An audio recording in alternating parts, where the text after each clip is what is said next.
Эфирде кино-бизнес бағдарламасы. Алдағы 25 минут ішінде киноиндустрия әлеміндегі тың жаңалықтар жайында. Сондай-ақ аптаның басты премьералары. «Семья по-быстрому» комедиясы мен Фархат Шәріповтың «Тренинг личностного роста» драмасы туралы айтамыз. Және студиямыздың бүгінгі қонағы режиссер Әлішер Утев пен «Брат или брак» екі картинасының түсірілім процесі мен басқа да тақырыптар аясында тілдесетін боламыз. Сіздермен Алмас Тоғай, бүгін көретіндеріңіз.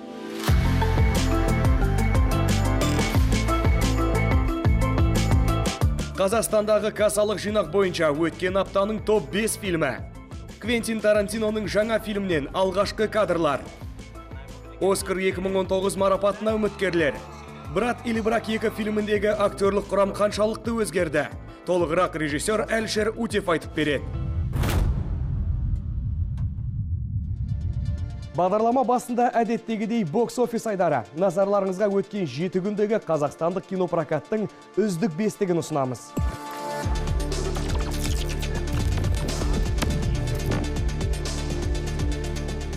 Бесінші орын «Путь домой». «Хатико» және «Собачья жизнь» фильмдерінің стилінде жарық көрген жаңа отбасылық драма. Прокаттың 3-ші аптасында 6 миллион теңге қаржы жинады. 4-ші орын «Астрал. Новое измерение». Дебютант режиссер Крис Мулдың британиялық мектептердің бірінде болған қорқынышты оқиғалы тың туындысы көрсетілімнің 1-ші аптасында 9 миллион теңгеге жуық табыс тапты. 3-ші орын «Море соблазна». Шиеленіскен жағдайдың айналасында өрбейтін триллерде басты рөлдерді Мэтью МакКонахи мен Энн Хэтэуэй сомдайды. «Море соблазна» прокаттағы 1-ші аптасында 14 миллион теңге тапты. 2-ші орын «Зеленая книга». Дүниетанымдары 2 бөлік кейіпкерлер туралы драманың режиссері Питер Фаррелли. Биыл Оскар марапатына 5 түрлі номинация бойынша үміткер аталып отырған картина 1-ші аптада 28 миллион теңгеге жуық пайда түсірді. 1-ші орын «Стекло». Режиссер Найт Шьямаланның «Неуязвимый» және «Сплит» киноәлемдерін біріктіріп мистикалық трилогияны қорытындылаған туындысы 2-ші аптада 56 миллион теңге табыс көрді.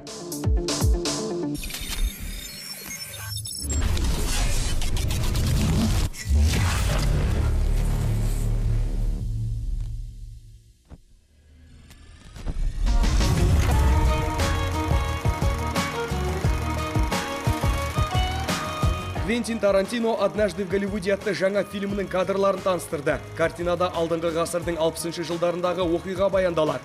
Ол уақытта Голливудта Чарльз Мэнсонның қылмыстық тобы үстемдік еткен еді. Олардан жәбір көрген бірнеше адамның ішінде сол кездегі танымал актриса Нарон Тейт те бар. Фильмге ең танымал Голливуд жұлдыздары қатысқан. Олардың ішінде Курт Рассел, Марго Робби, Леонардо Ди Каприо, Брэд Питт, Аль Пачино тағы басқалары бар. Лентаның тұсаукесері 8-ші тамызға жоспарланып отыр. Таспалауға жұмсалған қаражат $100 миллион құрайды.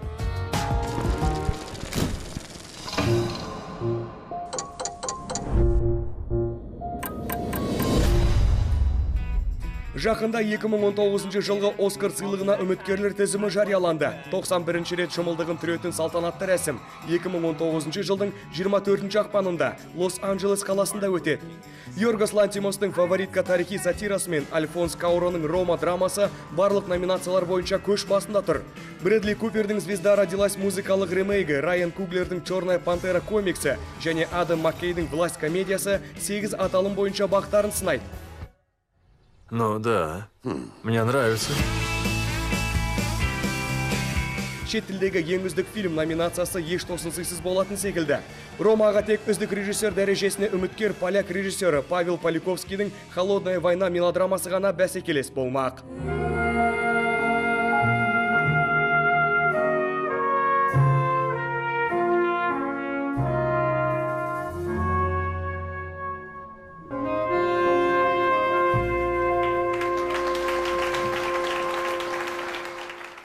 Үлкен экрандарға 2017 жылдың ең кассалы қазақстандық комедиясы атанған «Брат или брак» фильмінің жалғасы шығады.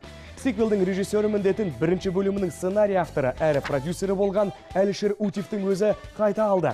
Сценарийді ол Сергей Литовченко және Арыстан Қауневпен бірлесіп жазып шыққан. 2-ші бөлімдегі басты рөлді продюсерлік тізгінмен қатар Құралай Анарбекова алып шықты. Көрермендер «Брат или брак» 2 фильмінен 1-ші бөлімде де тер төккен бүкіл актерлік құрамды қайта көретін болады. Біздің күйеу бала Нағыз Роналду екен. Айдар!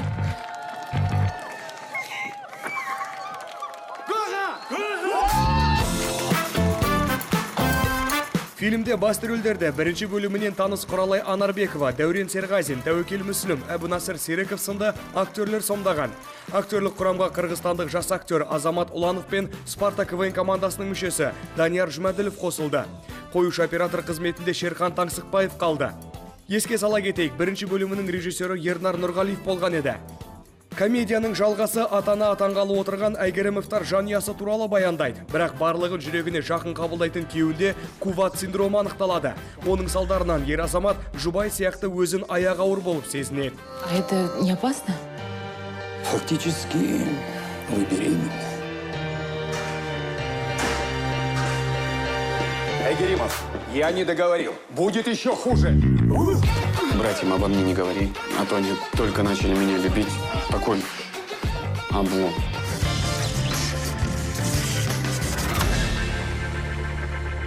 Қазақфильм киностудиясы отандық тренинг личностного роста психологиялық жаңа триллерін ұсынды. Картина режиссері әрі сценарий авторы Фархат Шәріповті көрермендер «Сказ о розовом зайце» және «Инопланетяне здесь ни при чем» фильмдерінен таниды. Аталмыш туындының әлемдік премьерасы Оңтүстік Кореяда өткен 23-ші Пусан халықаралық кинофестивалінің Азия киносына терезе конкурстық бағдарламасы аясында болған еді. Ал біздің түсірілім тобы фильмнің Алматыдағы алғашқы көрсетіліміне қатысып қайтты. Когда вам с детства внушают и прививают одни ценности, а система меняется, есть те, кто смог вовремя переключиться и поменять ориентиры. А есть те, кто так и не понимает, что происходит вокруг. Так вот, моя цель здесь – дать вам свое видение того, что реально происходит. То есть дать вам видение, как устроена система. Режиссер Фархат Шәріпов өзінің жаңа туындысы арқылы қалыпты дүниелерге басқа көзқараспен қарауға шақырады. Прежде всего, этим фильмом я для самого себя хотел бы... Ең алдымен бұл фильм арқылы мен өзімді мазалайтын көптеген сұрақтарға жауап тапқым келді. Бұл біріншіден біздің қоғамның бүгінгі болмысы. Жетістікке жетудің жолы қандай, және біздің елде биікті бағындыру қалай жүзеге асады деген сұрақтар. О том, что такое путь к успеху. Что такое путь к успеху именно в нашей стране. Қазақстан Республикасының мәдениет және спорт министрлігінің тапсырысы бойынша түсірілген тренинг личностного роста фильмі орта жасында дағдарысқа ұшыраған 40-қа келген банк қызметкері Қанаттың бастан кешкен оқиғасын баяндайды. Бір жол ол көшбасшылықтың құпиясын біліп, өзін дамыту мақсатында тренингке баруды шешеді. Кейіннен бас кейіпкер ескі досы Даниярды жолықтырады. Содан бастап оның өмірі өзгере бастайды. Фархат тоже очень вообще строил весь фильм на отражение. Фархат бұл фильмнің кейіпкерлерін барынша аша білген. Басты рөлдегі адам өзінің болмысын жоғалтып, тіпті танымастай күйге түседі. Сюжет желісін шиеленістіріп, оған серпін сыйлап, атмосферасын шытырманға толтыралды деуге болады. Какой-то вот нагнетающий какой-то атмосфера. Картина сюжеті танымал қазақстандық жазушы Данияр Сүгралиновтың «Кирпичи» романының желісімен түсірілген. Сама идея этого фильма родилась после прочтения романа. Возможно, это полное перелопачивание. Бұл фильмді таспалау жайлы идея сол романды оқып шыққан соң ойыма келді. Бұл кітапты картинаға айналдыру дейтін қалыпты үрдістің бір бөлшегі. Дегенмен картина біздің заманауи шындыққа барынша жақын. Романның фильмде тек мағынасы ғана қалған. Оның толық мәнін киноны көрген сәтте ғана аша аласыз. В смысле, в таком более интуитивном, в интеллектуальном, я думаю, что роман, в принципе, лежит внутри фильма. Басты рөл актер Дулыға Ақмолдаға бұйырған. Досының рөлін Ержан Түсіпов сомдаған. Фильмде сонымен қатар Гүлжамал Қазақбаева, Әсел Қалиева және Шәріп Серік бой көрсетеді. Прежде всего, я хочу поблагодарить своих актеров. Ең алдымен фильмнің актерлік құрамына алғыс айтқым келеді. Үлкен жұмыс атқарылды. 1,5 айды дайындыққа жұмсадық. Жарты ай бойы сценарийді түрлендіріп, ең ұтымды деген нұсқасына жүгіндік. Және қалған 1 айда диалогтарды жаттадық. Олардың айтуынша барлығы сәтті шыға бастағанда ғана біз картинаны таспалауға кірістік. Как только все комфортно зазвучало из их уст, мы начали снимать картину. Тренинг личностного роста бас кейіпкердің өміріне қалай әсер ететіндігін көрермендер осы аптада кинотеатрлардан көре алады.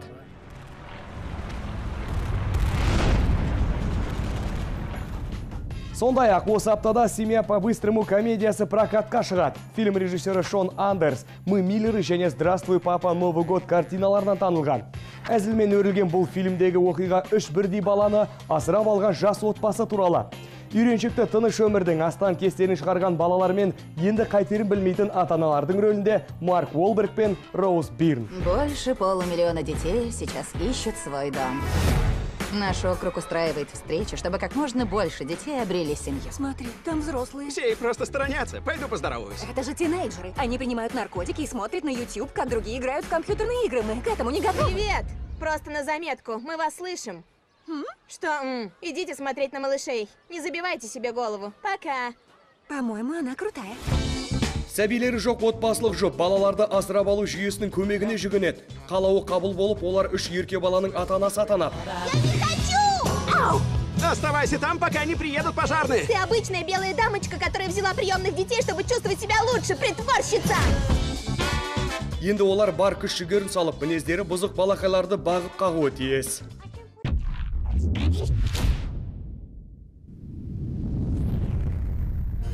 Дрожайшая королева, вы безумны. Дарите мне дворец. Грекиялық режиссер Йоргос Лантимос 2009 жылы жарық көрген «Клик» авторлық драмасымен әлемге әйгілі болды. 2 жыл бұрын ол Голливуд жұлдыздарының қатысуымен өзінің алғашқы жобасын түсірді. «Лобстер» картинасы ең үздік сценарий үшін Оскар сыйлығына үміткер атанған еді. Осы аптада Йоргос Лантимостың тың туындысы прокатқа шықпақ. Фаворитка деп айдар тағылған кинокартина Оскар сыйлығына үздік фильм, үздік режиссер және үздік әйел рөлдері сынды 11 номинация бойынша үміткер атанып отыр.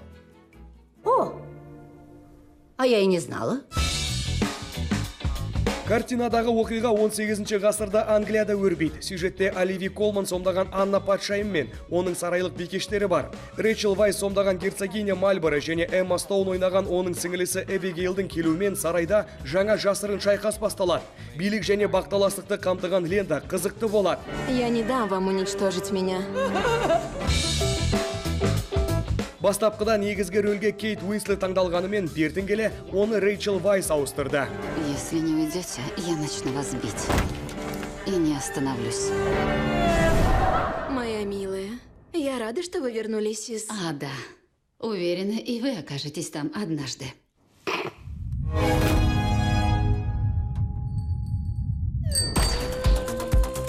Вы, ребята, наверное, знаете, кто мой отец? Знаем мы этого нищего. Как говоришь, тебя зовут? Рик. Ясно. Белый Рик. Сондай-ақ осы аптада «Белый парень Рик» криминалды драмасы прокатқа шығады. Фильм режиссері 71 әскери драмасынан танылған Ян де Манш. Жаңа картинада басты рөлдерді Оскар сыйлығының иегері Мэтью МакКонахи мен жас актер Ричи Меррит сомдайды. Ричиді авторлар жобаға әдейі шақырған. Өйткені ол өзінің кейіпкері кіші Рик Берш сияқты афроамерикалық мектепте білім алып, фильмде суреттелетін оқиғаға ұқсас ортада өскен. Заглядывай как-нибудь в клуб, только не в таком виде, а то как будто дисконт ограбил. Ты в порядке, Рик. Хочешь реально торговать? Обращайся. Найдет отец, мало не покажется. А ты сделай так, чтобы не нашел. Шынайы оқиғалар желісімен таспаланған «Белый парень Рик» фильмі 1980 жылғы Американың Детройт қаласында өрбейді. Кіші Ричард Верш 14 жасында федералды тергеу бюросының тыңшысына айналады. Ол қаланың заңсыз есірткі айналымын бақылап, келіссөздерге қатысады. Әкесі баласының бюроға жеткізген әр құнды ақпарат үшін ақша алып отырады. Алайда Рик аяқ астынан жергілікті полиция мен Детройт мэрінің жанұясын әшкерелейтін деректерге тап болғанда, тергеу бюросы жасөспірімнен байланысты үзіп, оны қылмыс әлемінде жалғыз тастап кетеді. Смотри, отец! Смотри, как мы живем! Надо играть по-крупному! Я знаю нужных людей! И я знаю тему! Пап, ну давай! У нас получится! Вот увидишь! Наладим жизнь! Будем опять одной семьей! Ну что скажешь?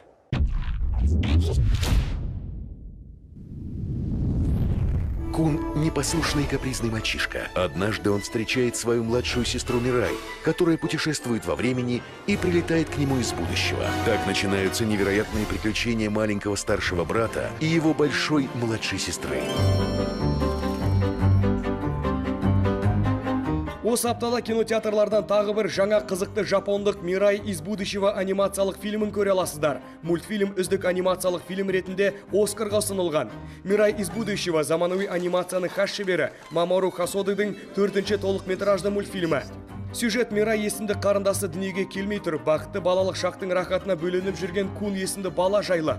Ата-анасының көңілі тек қарындасына ғана ауғанын бала қатты қызғанады. Ол сиқырлы ағаш өсіп тұрған үйдің артына тығылатын болады. Кун уақытша портал тауып алып, таңғажайып әсерлі саяхатқа аттанады. Хикаяның соңы қалай өрбитіні барша мультфильм сүйер қауымға қызықты болатыны сөзсіз.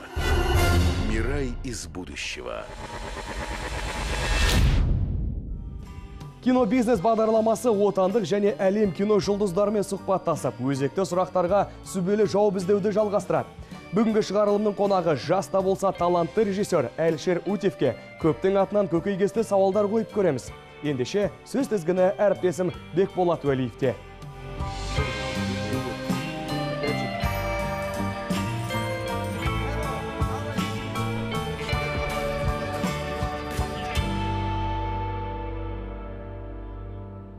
Кино-бизнес бағдарламасында бүгін қонақта сценарист, продюсер және режиссер Әлішер Утев. Әлішер, студиямызға қош келдің. Қош көрдік, рахмет. Әлішер, мы тебя поздравляем. Әлішер, сенің режиссерлік дебютың «Брат или брак» 2 фильмінің премьерасының болуымен құттықтаймыз. Сен көп жылдар бойы сценарист және продюсер болдың. Ал сценарийін өзің жазған фильмге режиссер болу қаншалықты қиын болды? Своего фильма. Из-за того, что мы... Сценариймен айналысқандықтан, яғни үнемі түсірілім алаңында болғандықтан, мен үшін режиссура таңсық дүние емес. Сондықтан айтарлықтай қиындықтар туған жоқ. Барлығы мен жоспарлағандай өтті.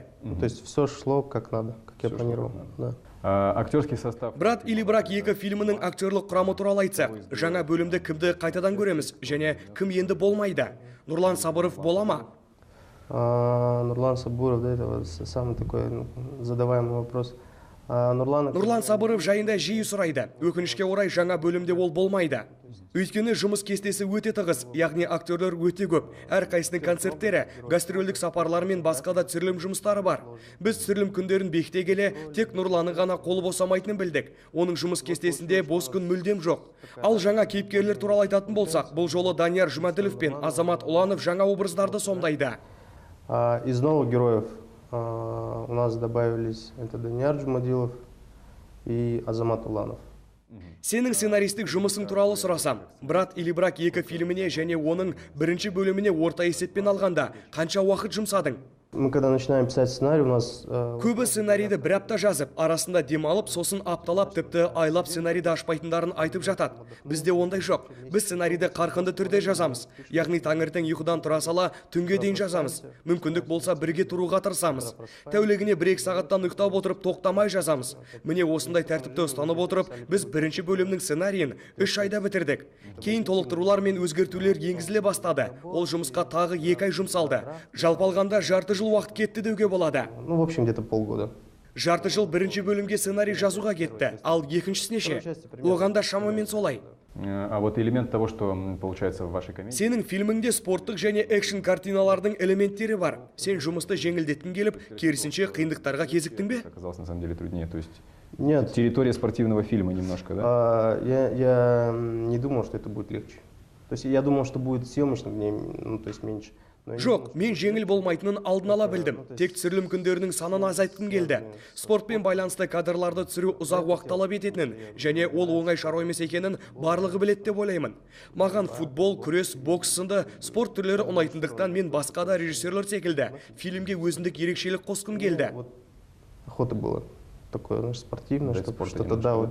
Такой вот. Да. А теперь немножко о коммерческой стороне. Енді «Брат или брак» франшизасының коммерциялық жағы туралы. Құпия болмаса, фильмнің 1-ші бөлімі әкелген табыс мөлшері қандай? Наверное, около, знаешь, где-то 200 тысяч. Нақты айта алмаймын. Шамамен 200 000 доллар болу керек. Да. Я не могу точно сказать, да, потому что... Прокаттан жиналған ақшамен қосалғанда ма? Прокатные сборы у нас... Прокаттан бізге миллионнан аса табыс түсті. 1 500 с лишним тысяч. Оның жартысы прокатшыларға беріледі ғой. Иә, жартысы кинотеатрлар мен прокат компаниясына кетеді, және салық төленеді. Прокатная компания и налоги. Қазақстандағы кассалық жинақ бойынша сіздер рекорд орнаттыңыздар. Картина өте сәтті шықты.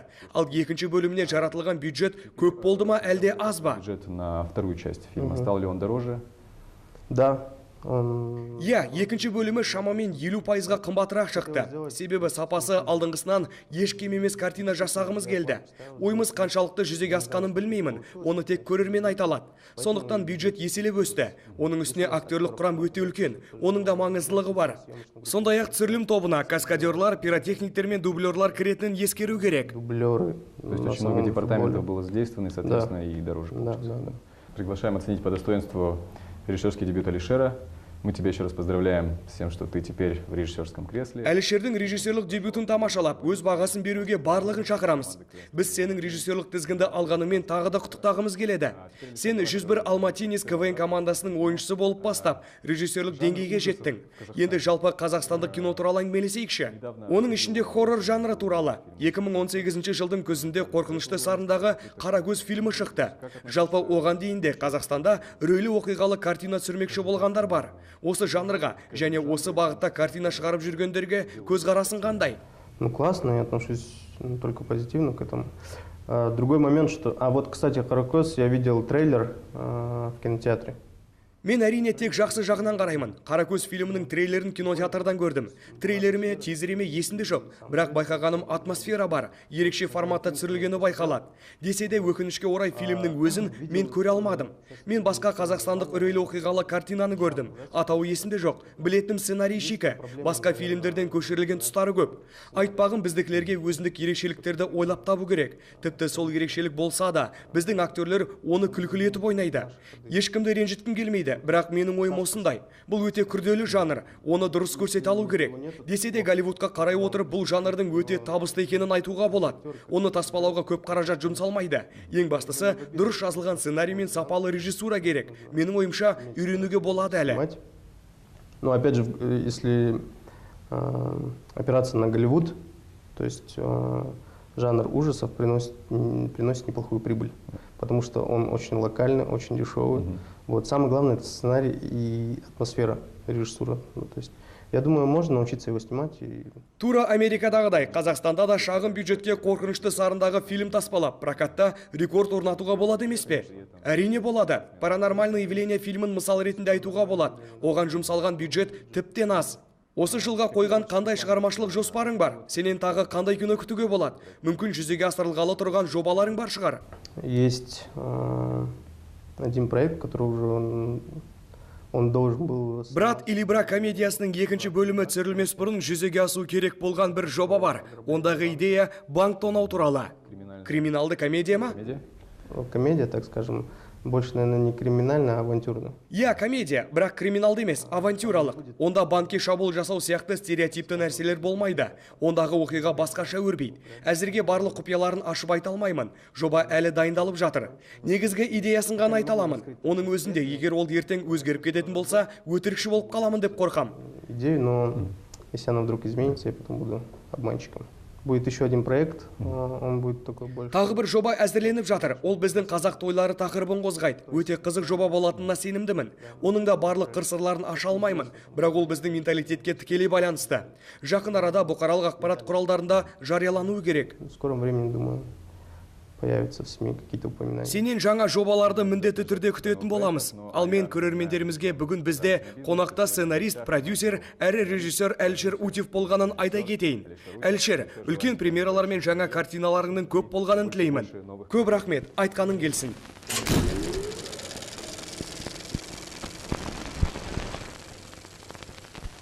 Сіздермен болған киноиндустрия саласындағы өзекті жаңалықтардың жаршысы кино бизнес бағдарламасы.